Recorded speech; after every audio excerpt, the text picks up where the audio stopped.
Hi guys, চলে এসেছি নতুন একটা মিনি ব্লগ নিয়ে। আর যারা আমার ভিডিও দেখো তারা সবাই জানো যে আমাদের বাড়িতে একটা অনুষ্ঠান হতে চলেছে। আর সেই অনুষ্ঠানটা কি তোমরা আস্তে আস্তে জানতে পারবে। তো এখানে আমরা সেই জন্য এখন ঘরটর গোছাচ্ছি।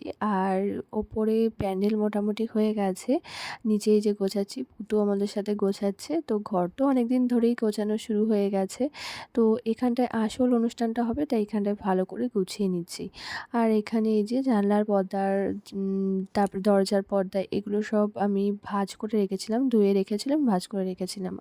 তখন লাগিয়ে দিইনি, কেন কি এগুলো নোংরা হয়ে যাবে। অনুষ্ঠানের ঠিক আগের দিন এগুলো লাগিয়ে নিচ্ছি। আর এখানে আমি আর আমার সন্টা বাবা এখানে দাঁড়িয়ে আছি, দাঁড়িয়ে দেখছি সমস্ত কিছু। আর সন্টা বাবা মাঝে মাঝে চেঁচিয়ে উঠছে। তো এই যে জানলা দরজার পর্দাগুলো আমাদের লাগানো কমপ্লিট হয়ে গেছে, মোটামুটি সব কাজ কমপ্লিট হয়ে গেছে। আস্তে আস্তে তোমরা সব ভিডিওতে দেখতে পারবে।